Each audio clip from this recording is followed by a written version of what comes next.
Alright, hey guys, welcome back to the video, and today I just wanted to make a video about just mods that I would love to see and that I think would be very good concepts if they become a mod or even if they become a game feature. I think these are pretty good.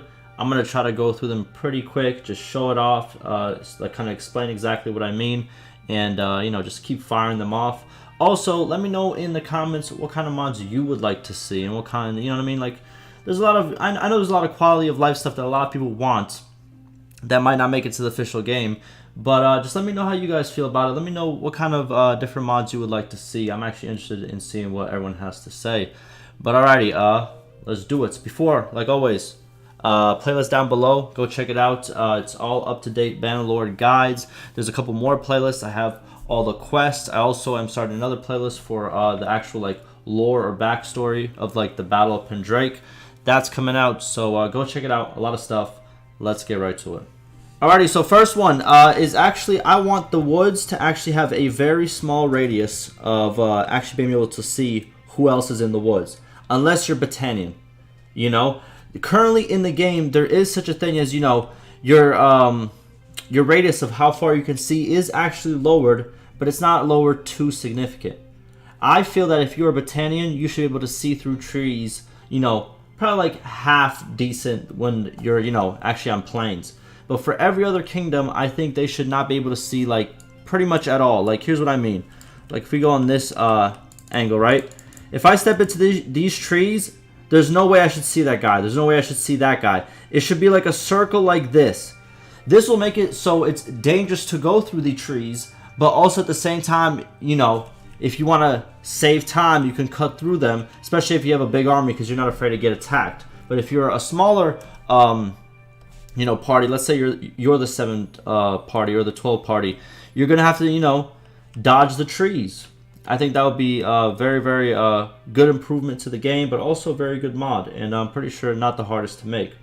Next, bouncing off that same idea, I think there should be a fog system added. I think there should be periodic fogs that go through the lands, you know, they make their way. They could start over here and just go this way. Some start over here, go this way. There should be more fog around the mountainous areas, mountainous regions, and kind of the same concept as the forest. If you go through the fog instead of actually trying to go around it, well then your ability to see is very skewed and you can run into enemies.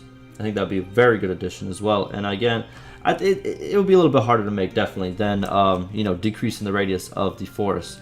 But it would pretty much be like another moving forest where, you know, your visibility is very skewed. Now for the next one, shout out to Otto. He commented on my Hidden Paths video, and this is actually a mod that I also agree with, and I kind of want to give my take on it. So what he suggested is there should be tunnels that let you get from like this part of the map to, you know, all the way to this part of the map, if I got his comment right? And pretty much it's like a little, you know, underground system that you could travel through, probably a little bit safer, but at the same time, time would pass if you decide to make the trip from here to here. So I'm guessing he wants it to be kind of like an automatic thing. Time will pass and you will go through it. And here is my take on it. I feel that, and if this is exactly what he meant too, well then so be it. I think it's still a very good idea. But what I think should happen is for some of these mountain ranges, not all of them, obviously, like for the bigger ones, right? I feel that there should be actually some cave systems, and when you do enter them, you can choose a couple of exits. Same way that he kind of wanted it. But when you go through the cave system, there will be encounters that you face, and time will pass as well. So what I mean by that, let's say the entrance to the cave is over here, right? And let's say there's 3 drop-off points. There's one over here, that's the closest, another one over here, and another one all the way down here, right? Now, if you go to the first one, time will pass, and you will have a, you know, a very good chance of one encounter. Now, if you go to the middle one, it could be something like you have a very, very good chance of an encounter or 2. And for the third one, it should be something like, you know, almost 100% that you're going to, you know, encounter 2 or 3 different groups of parties inside the tunnels trying to rob you because you're trying to cross over. And in terms of like what do you call it, if someone wanted to make this into a mod, in terms of like whenever the fights happen inside the cave, you could literally reuse some of the textures in game that's already in some of the hideouts. You know, some hideouts, how they go into the actual like mountain. I know the desert bandits, they have that where it goes into like these mountains right here, like little cave systems, and you go through them and you kill the rest of the bandits to clear the hideouts. And some different ones have it as here as well. I think the Sea Raiders do as well. But you could literally reuse those, but for those battles. You know what I mean? Just don't put an exit to the cave. It just makes it look like it's just you're inside the cave and this is the fight you have to take. I think that'd be very, very cool. It could have like the same, like the boss approaches you same way that after you clear a hideout, the boss approaches you. Kind of like that same situation. Literally, it's going to be very similar, but I think it would work very good with that system. And it, like I said, it doesn't have to be everywhere. You can put like one over here on that place. I'm looking for significant mountains. I know this one's also significant, but that's kind of too close. So this one,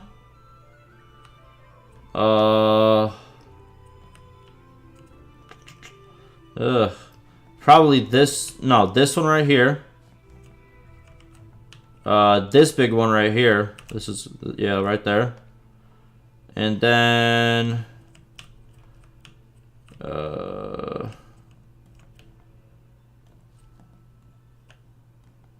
and then this one.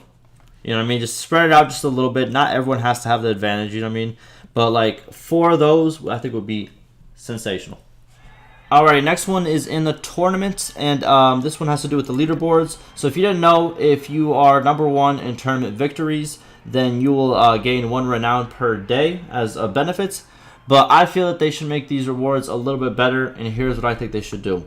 So I think for the top 3, they should all get +1 renown. Except, well, no, excuse me. Number 2 and number 3, +1 renown. The top #1 spot is going to be +2 renown. Also, the top 10 get paid based on, what's it called? If the wins are a little bit more recent, they, like, depending on different little factors, but pretty much, you know, the top one's going to get paid the most, or even the top 2 are going to get paid the most if they're very close. What's it called? And then just, you know, it slowly goes down until it hits top 10. And then the 11th through wherever, you know, all the way at the bottom, they don't get anything. You know what I mean? That's beginner stuff. But I feel that more people should be paid and, you know, given more renown than just the whole, you know, 1 renown per day. Because if you're second, it still doesn't make sense. You're still pretty much a legend, you know what I mean, in the tournaments and stuff. So I think the top 10 should be considered for prizes. Alright, so next one is actually a trade mod that I think would be very good. It would just add one little feature. It's a feature I see a lot of medieval games actually have in them, especially the game that I played, Kingdom Come Deliverance. It has a very cool thing that I very much like, and it is the ability to haggle for a better price. What I mean by this is, let's say I want to buy this sword. The price is $2,225, right? Now, what I think they should do is raise this up a little bit, the just the UI of it, like the text of it, and under it put haggle. And when you haggle, you can kind of, there should be like a little slider, and you could pick between that slider. And however far you go on that slider, it's going to tell you your percent chance to fail. Now, it should be harder if you want to, you know, put the slider all the way down to like a very, very low price. And, or, you know what I mean? Or vice versa. When it gets like very close to the whatever he's asking for, then you, what's it called? What do you call it? It should be a higher chance of actually succeeding. And you can actually, what's it called? This could also be based off your trade skill and your charm skill. And you can add some perks to it as well. And I think it would be very cool to see. But just the ability to haggle, ability to, you know, lower the price that you have to pay for, you know, a percent chance.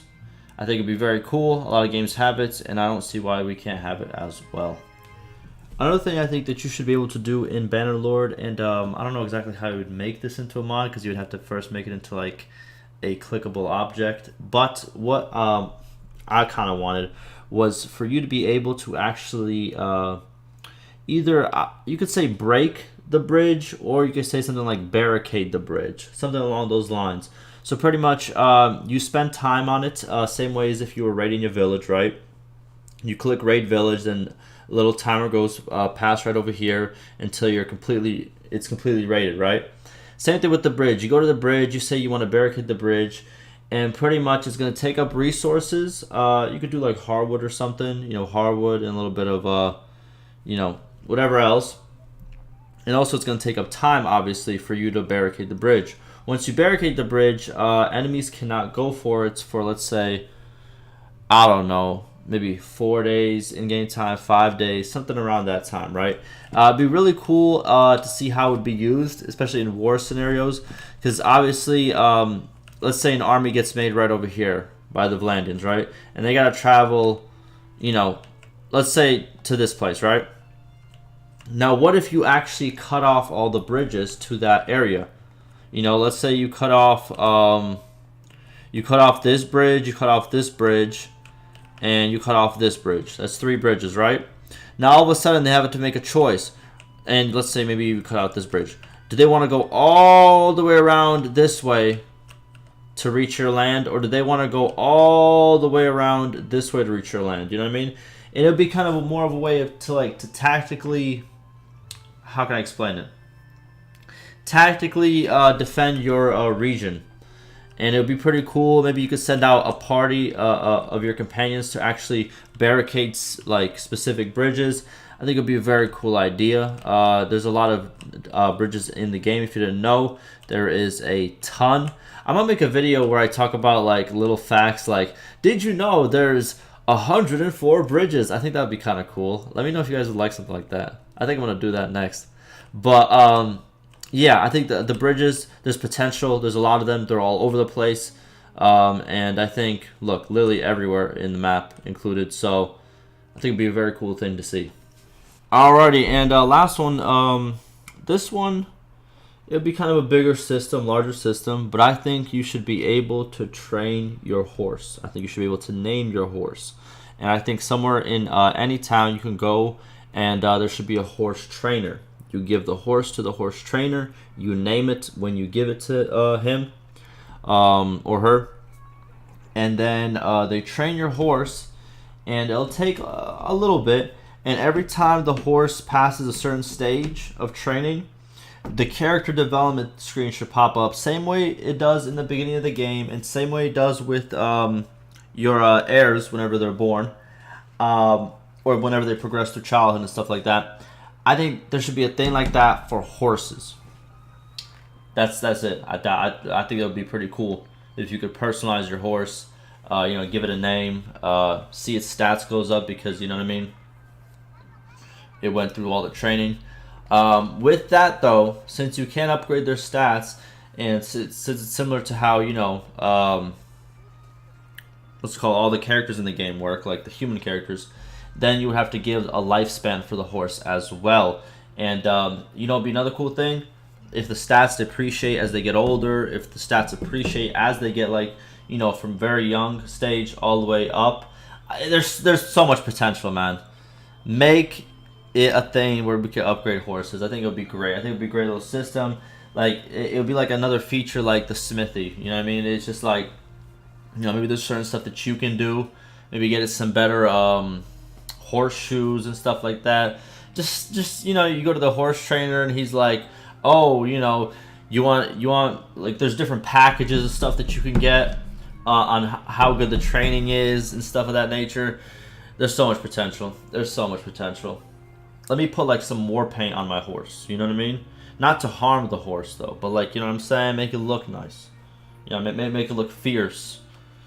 You know what I'm talking about. Listen, I think it would be a great idea. But yeah, that's pretty much literally all the mods, that, came to mind that I've been thinking about for a little bit. So I thought, hey, and kind of also mods that I thought were pretty possible. The last one is kind of, it's out there. But all other ones, I think, they're pretty good suggestions. I don't know. Let me know what you guys think. Give me your suggestions. What kind of things, kind of makes sense to put into the game. Nothing too outrageous, because there's a lot of outrageous mods I can think of, right? But I'm just thinking of stuff that can, if it was in the game right now, you wouldn't be like, huh, this looks like something that should be mod. It would just feel natural. You know what I mean? That's the kind of ideas I'm talking about. But alrighty, that'll do it for me. Go check out my playlists. I got so many of them now. I'm trying to stay organized. But yeah, go check them out. And I'll see you in the next one.